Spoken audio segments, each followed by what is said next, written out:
اعوذ باللہ من الشیطان الرجیم بسم اللہ الرحمن الرحیم انا اعطیناک الکوثر فصل لربک وانحر ان شانئک هو الابتر آمنت باللہ صدق اللہ العظیم۔ سبحان اللہ ماشاء اللہ۔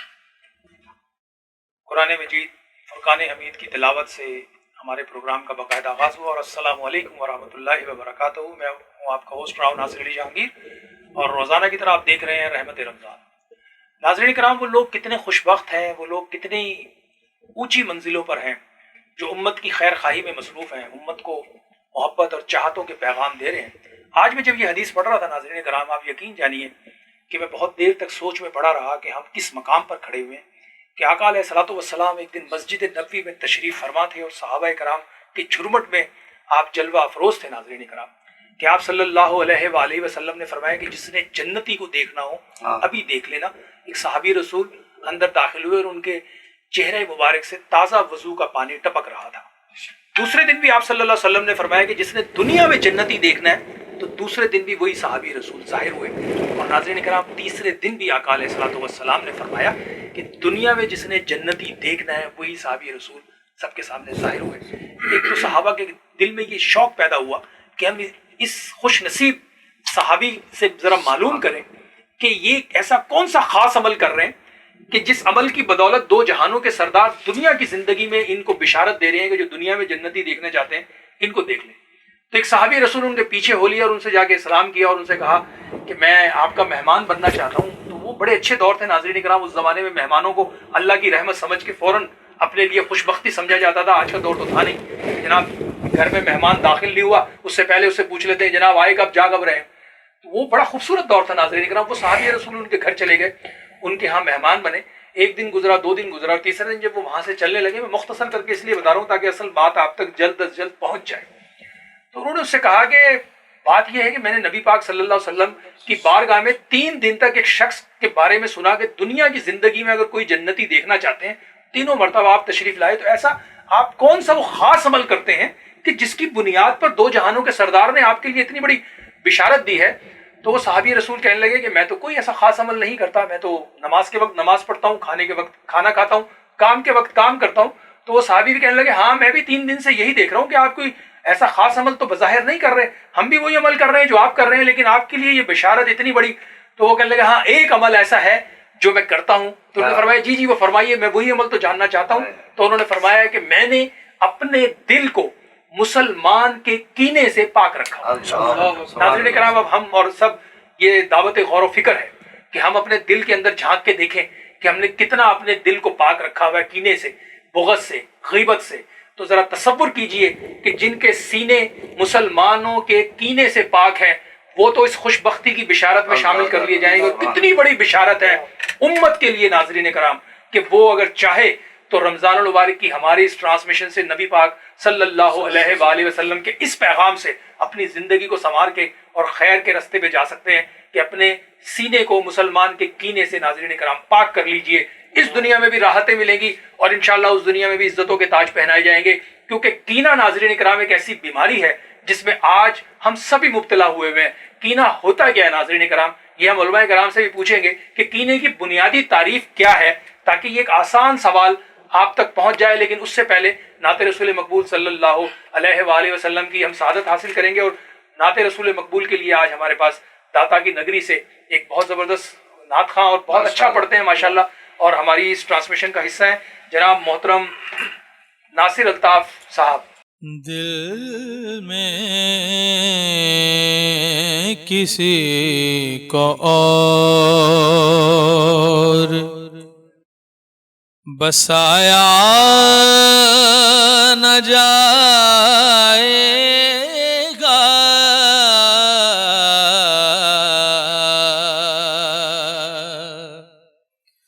دل میں کسی کو اور بسایا نہ جائے گا،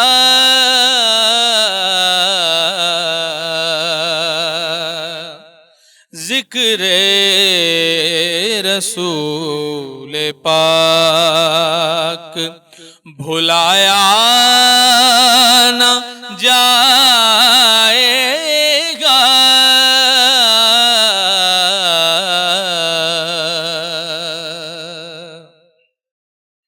اور وہ خود ہی جان لیں گے، جتایا نہ جائے گا،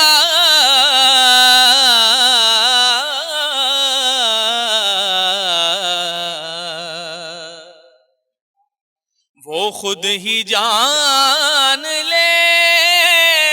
گے، جتایا نہ جائے گا،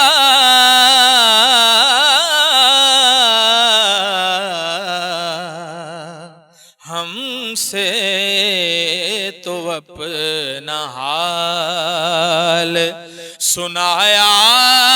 نہ جائے گا،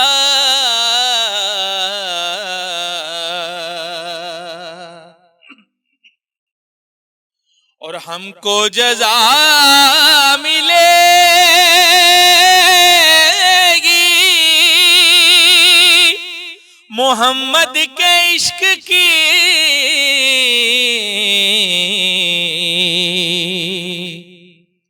ہم کو جزا ملے گی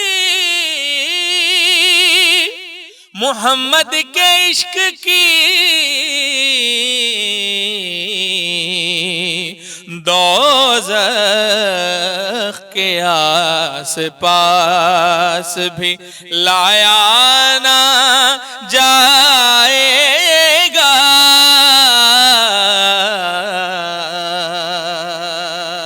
اور مقطع عرض ہے کہ مانے گا ان کی بات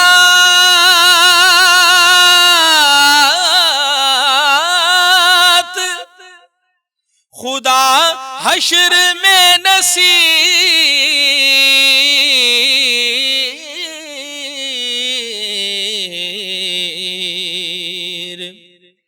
مانے گا ان کی بات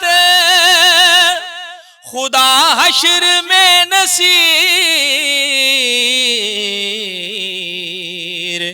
بن مصطفیٰ خدا کو منایا نہ جائے گا،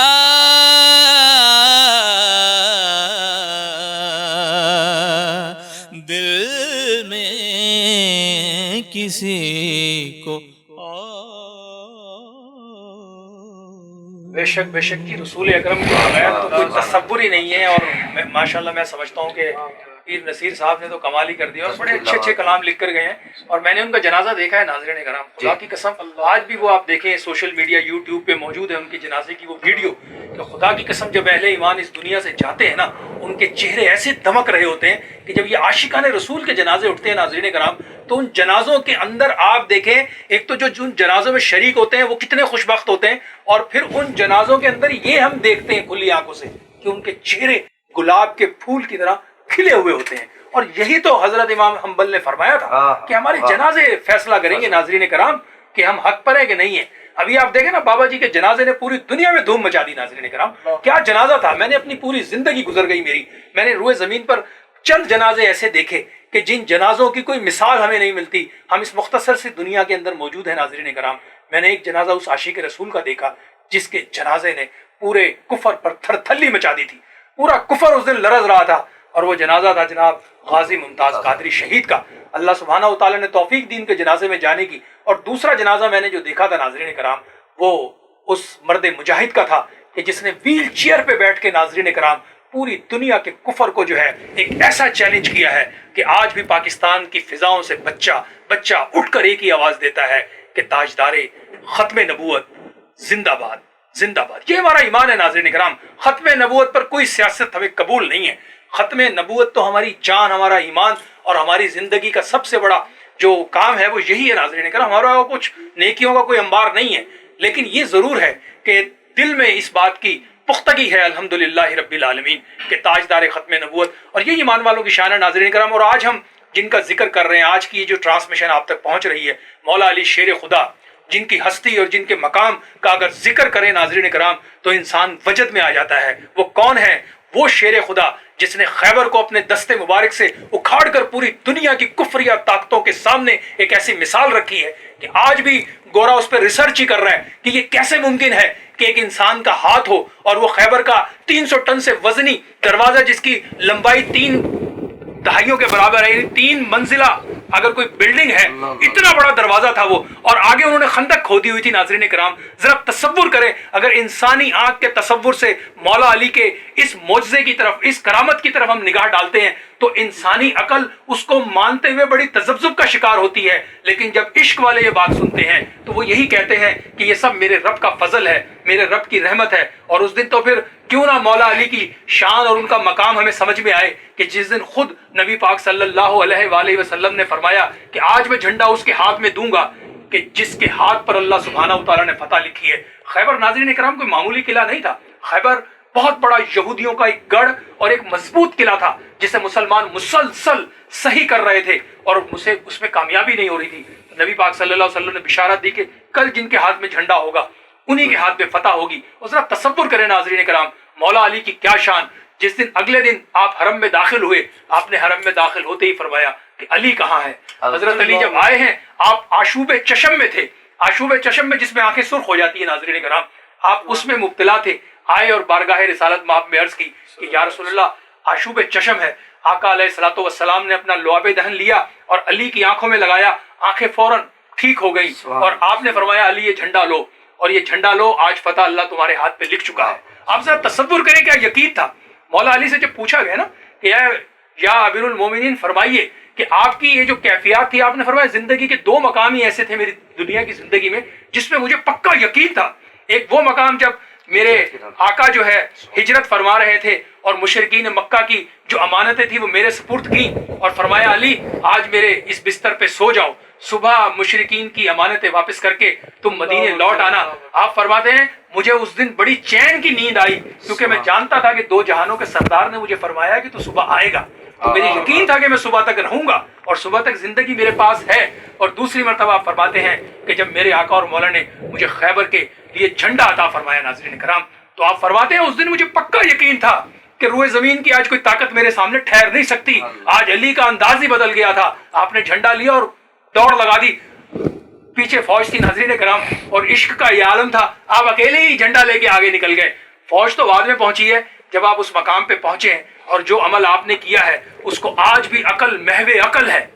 عقل اس پر ورطۂ حیرت میں ہے کہ آج مولا علی کیا کام کرنے لگے ہیں۔ آپ اس مقام پہ پہنچے اور آپ نے اپنے دستے مبارک کو اس کی چوکھٹ میں ڈالا، اور جو پڑھا ہے ناظرین اکرام کہ لا حول ولا قوت الا باللہ کا آپ نے وظیفہ کر کے اس جو چوکھٹ ہے ناظرین کرام اسے اس کے مقام سے اکھاڑ دیا.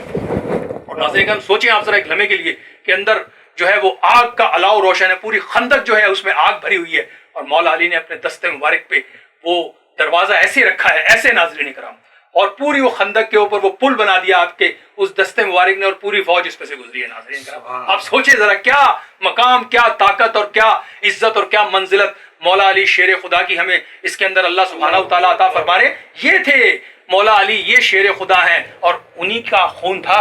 امام حسین اور حسن کی رگوں میں ناظرین کرام. انہیں کون شکست دے سکتا تھا؟ یہ تو رضا بالرضا کے لیے اپنے آپ کو پیش کر دیا تو آپ لوگوں کے پاس بہت ساری چیزیں آ گئیں, ورنہ اگر وہ حقیقت میں طاقت لگا دیتے ناظرین کرام, خدا کی قسم کربلا کی زمین پر آپ کو ایک یزیدی قیامت تک نظر نہ آتا, کیونکہ انہوں نے طاقت ہوتے ہوئے زور نہیں لگایا ناظرین کرام. اس وقت پروگرام میں ایک مختصر سا وقفہ ہے, وقفے کے بعد دوبارہ حاضر ہوتے ہیں. مولا علی کی شان اور وہ جو ایک سوال میں نے چھوڑا کینہ کیا ہے, دونوں کا ہم جواب لیتے ہیں. ہمارے ساتھ موجود ہیں در محمد نقشبندی صاحب. ایک مختصر سے وقفے کے بعد دوبارہ حاضر ہوتے ہیں. دیکھتے رہیے رحمت رمضان بدراؤ ناظرین.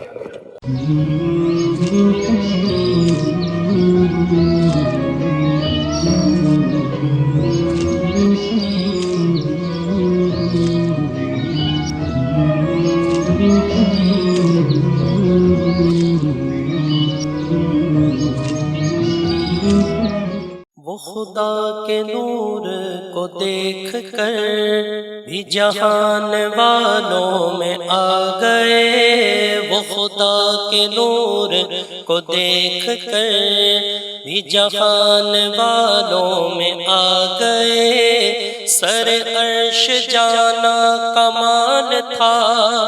کہ وہاں سے آنا کمال ہے. سر لامکاں سے طلب ہوئی سوئے ملتہا وہ چلے نبی. سر لامکاں سے طلب ہوئی سوئے ملتہا وہ چلے نبی. کوئی حد ہے ان کے عروج کی, کوئی حد ہے ان کے عروج کی, کوئی حد ہے ان کے عروج کی. بلغ العلا بکمالہ,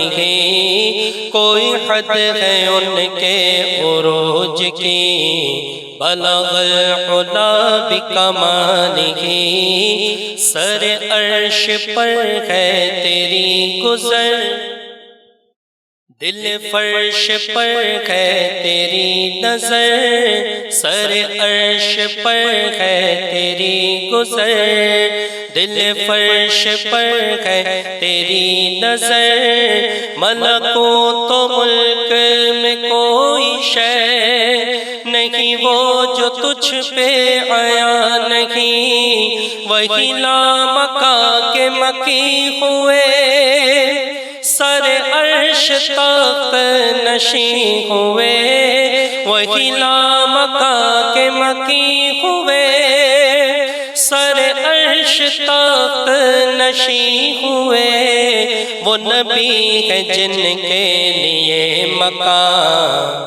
وہ نبی ہے جن کے ہے یہ مقام. وہ خدا ہے جس کا مقام نہیں, بلغ العلا بکمالہ. کشف الدجی بجمالہ, حسن جمیع خصالہ. صلو علیہ وآلہ.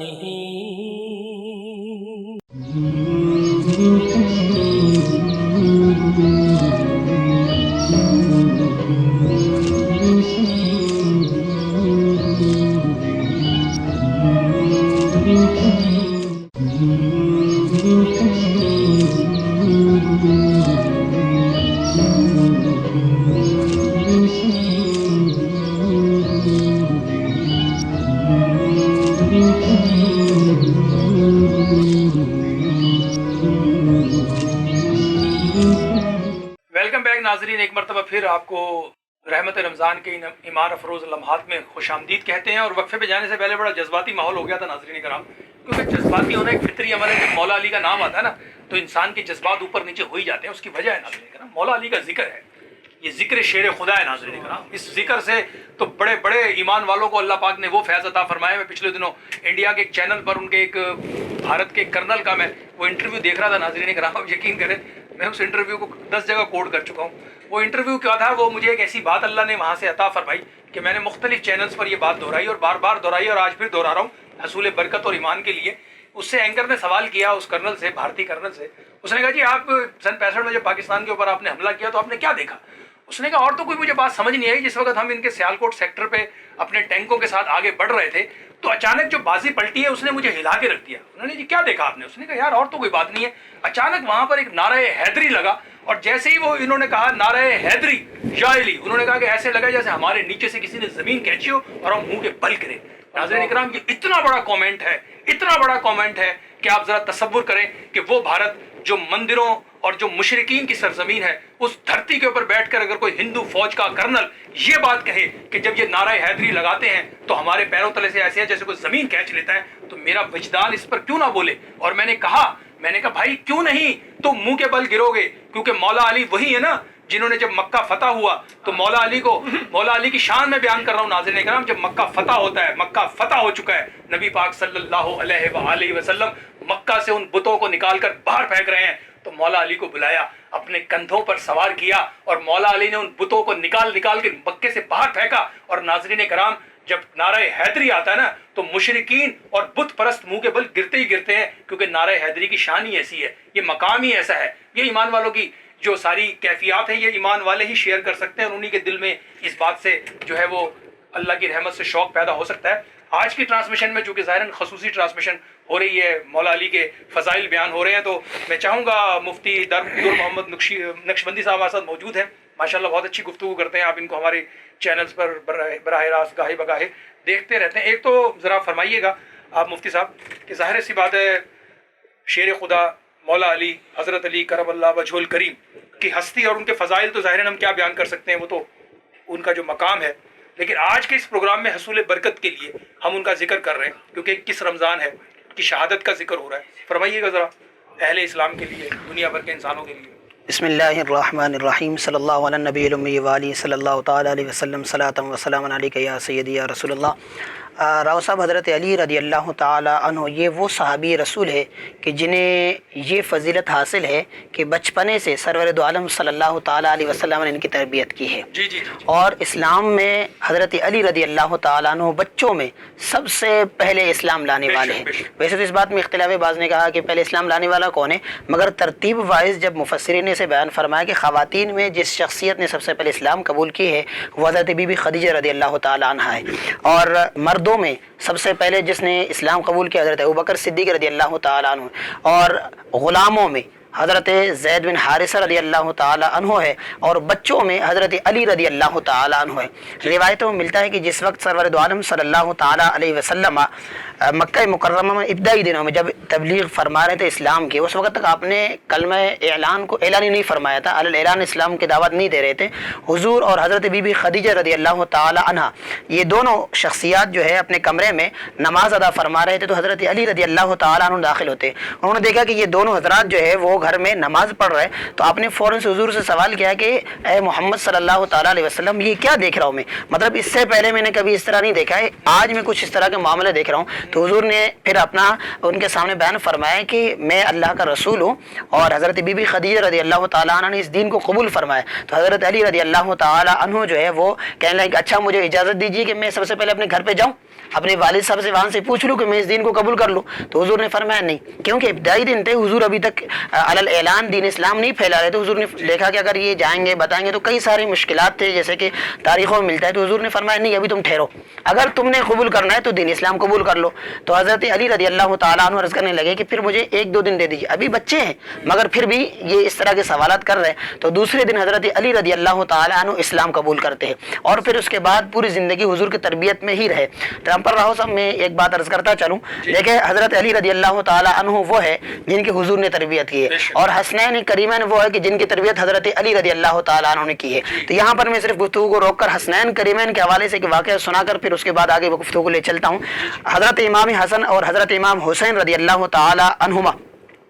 ایک دن جو ہے شہر سے باہر نکلے تو ایک حوض جہاں پانی تھا، ایک شخصیت بزرگ جو ہے وہاں پر وضو فرما رہے تھے، اور وہ وضو کے جو آداب ہے، جو طریقہ ہے وضو، ان سے واقف نہیں تھا، یعنی وضو جو ہے وہ غلط طریقے سے کر رہے تھے۔ حضرت امام حسن اور حضرت امام حسین نے جب اس بزرگ آدمی کو دیکھا کہ یہ وضو کر رہے ہیں مگر ان کا جو انداز وضو ہے وہ درست نہیں ہے، اب ہونا تو یہ چاہیے نا کہ یہ آگے بڑھتے اور ان سے کہتے ہیں کہ آپ وضو غلط کر رہے ہیں، آپ اس طریقے سے وضو کریں، اس طریقے سے وضو کریں، مگر ان دونوں حضرات نے آپس میں پہلے مشورہ کیا کہ اگر ہم انہیں سمجھائیں گے تو کیونکہ یہ عمر کے بڑے ہیں، ہم سے بڑے، ادب کا تقاضا یہ ہے کہ ہم ان کے پاس جاتے ہیں اور ان سے یہ عرض کرتے ہیں کہ بابا جان بزرگ ہستی تھے، ہم وضو کرتے، آپ ذرا ہمیں دیکھ لیجئے کہ ہم میں سے کون اچھے طریقے سے وضو کر رہا ہے۔ اب یہ دونوں شخصیت حضرت امام حسن اور حضرت امام حسین اس بزرگ آدمی کے پاس جاتے ہیں اور ان سے کہتے ہیں کہ آپ ماشاءاللہ سے بڑے آدمی ہیں، بارش آدمی ہے، ایسے کرے کہ میں کہہ رہا ہوں کہ میں اچھے طریقے سے وضو کر رہا ہوں اور یہ میرے بھائی یہ کہتے ہیں میں اچھے طریقے سے وضو کر رہا ہوں، ہم دونوں آپ کے سامنے مل کے وضو کرتے ہیں، آپ دیکھ لیجئے گا کہ ہم میں سے کون صحیح طریقے سے وضو کر رہا ہے۔ اب یہ دونوں حضرات جو ہے وضو کرنے لگے تو وہ بزرگ ہستی وہاں کھڑے تھے، انہوں نے دیکھا، کہا کہ بیٹا آپ دونوں صحیح طریقے سے کر رہے ہیں، اصل مسئلہ تو یہ کہ میں غلط وضو کر رہا تھا۔ اب کیا یہ تربیت ہے حضرت علی رضی اللہ تعالیٰ عنہ کی، کیونکہ حضرت علی کی جو تربیت کی ہے وہ سرور دو عالم صلی اللہ تعالیٰ علیہ وسلم نے تربیت کی ہے، تو یہ مقام اور مرتبہ ہے حضرت علی رضی اللہ تعالیٰ عنہ کی۔ اور حضرت علی کو جو ہم ان کی جو کنیت ہے نا ابو تراب، اس کی بھی ایک خاص وجہ ہے۔ ایک دن سرور دو عالم صلی اللہ تعالیٰ علیہ وسلم حضرت بی بی فاطمہ رضی اللہ تعالیٰ عنہ کے پاس تشریف لے جاتے ہیں تو آپ نے دیکھا کہ حضرت علی رضی اللہ تعالیٰ عنہ گھر پہ نہیں ہے، تو آپ نے پوچھا کہ بھائی حضرت علی کہاں ہے، تو بتایا گیا کہ آج کسی بات پہ جو ہے وہ کچھ رنجش ہو گئی تھی جس کی وجہ سے حضرت علی جو ہے وہ گھر سے نکل کر باہر چلے گئے، تو حضور مسجد میں تشریف لاتے اور فرمایا کہ حضرت علی کو تلاش کرو کہاں ہے، پتہ چلا کہ حضرت علی مسجد میں آرام فرما رہے تھے اور حضور تشریف لائے اور فرمایا کہ اٹھ اے ابو تراب، کھڑے ہو جاؤ، تو وہاں سے حضرت علی رضی اللہ تعالیٰ عنہ کی جو کنیت ہے وہ ابو تراب پڑ گیا ہے، چونکہ وہ اس مسجد میں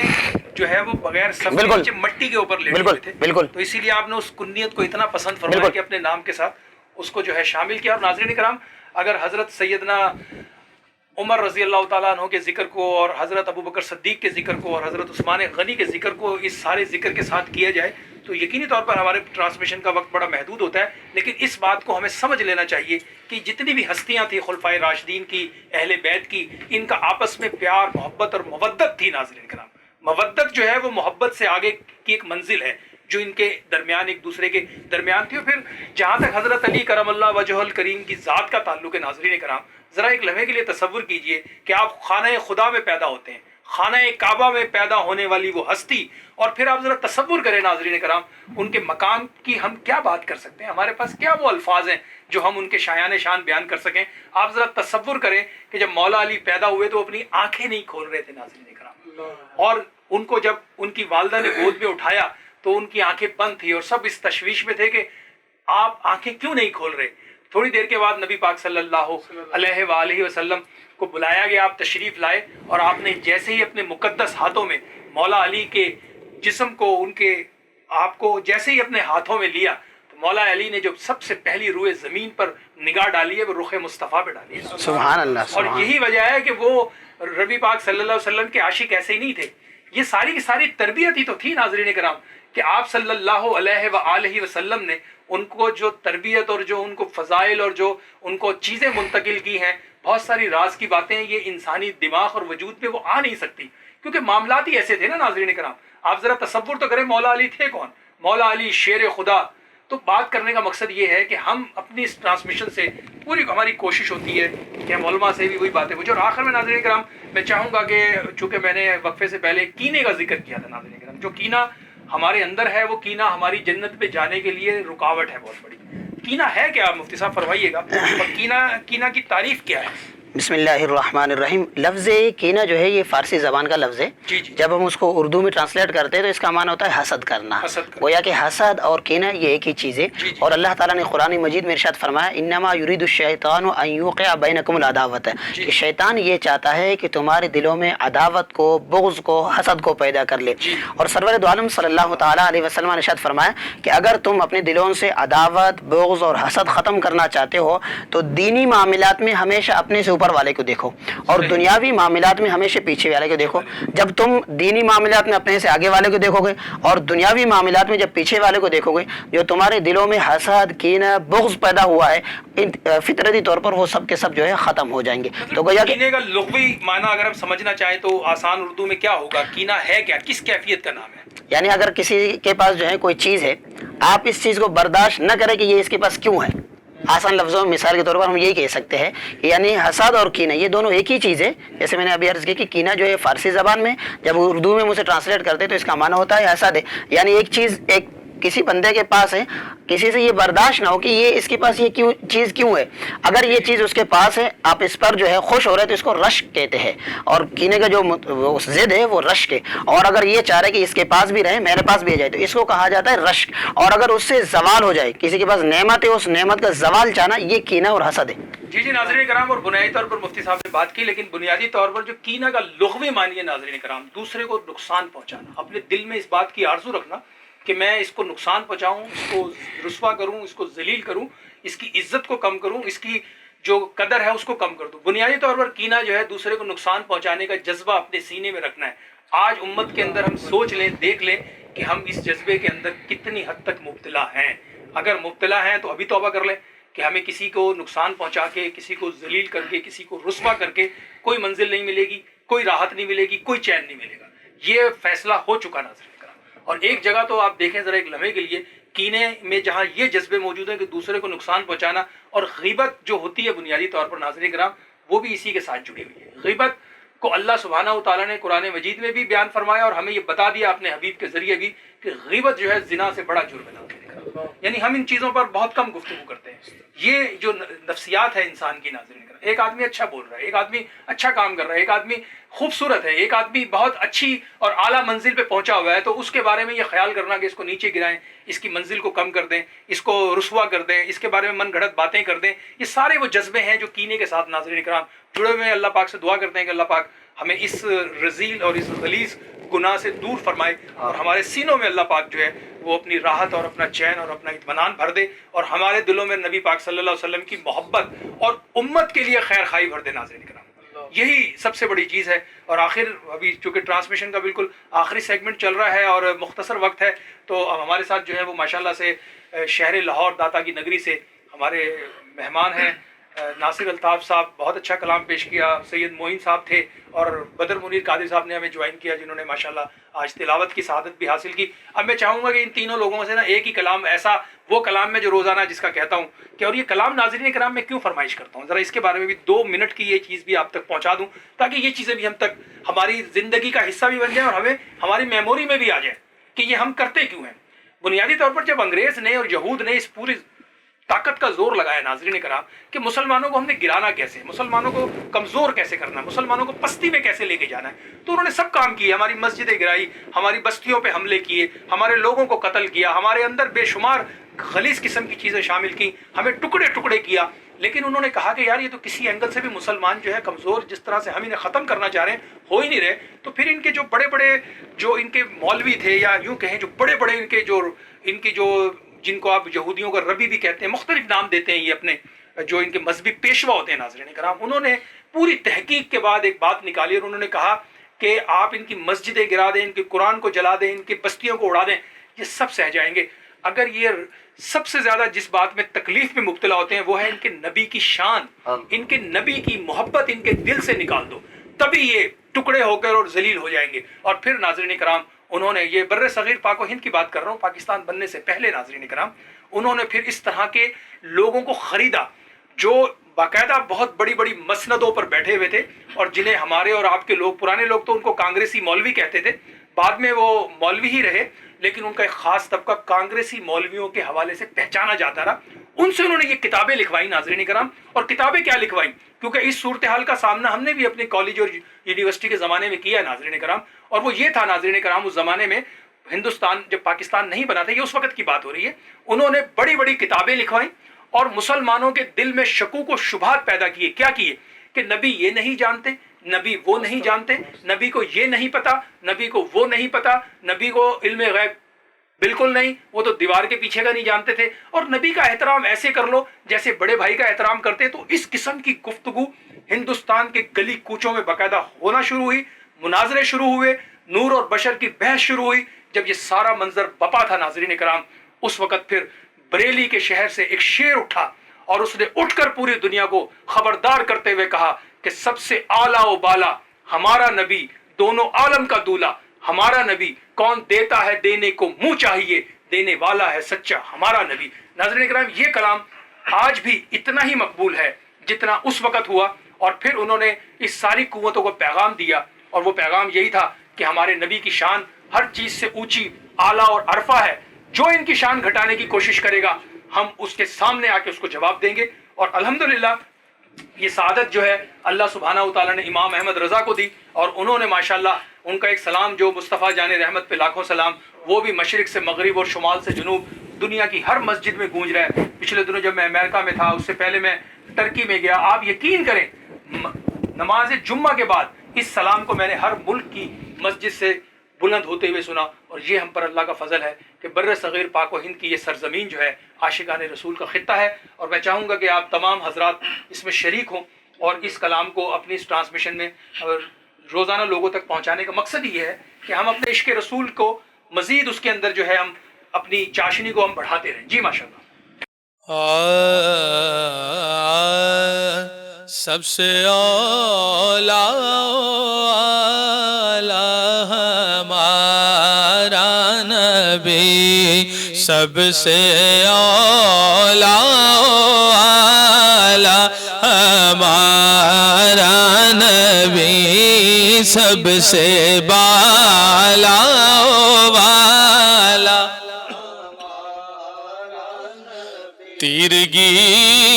میں اجالا ہمارا نبی، روشنی کا حوالہ ہمارا نبی، غیب دا کملی والا ہمارا نبی، سب سے اولا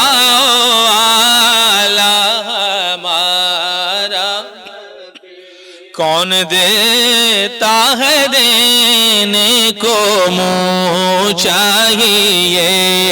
کون دیتا ہے دینے کو در پہ غیروں کے زحمت نہ فرمائیے، بھیک لینے مدینے چلے جائیے، کوئی دیتا ہے تو سامنے لائیے، کون رہتا ہے دینے کو منہ چاہیے، دینے والا ہے سچا ہمارا نبی. ہر طرف مدینے میں بھیڑ ہے فقیروں کی، ہر طرف مدینے میں ارے بھیڑ ہے فقیروں کی، ارے ایک دینے والا ہے وہاں تو ایک دینے والا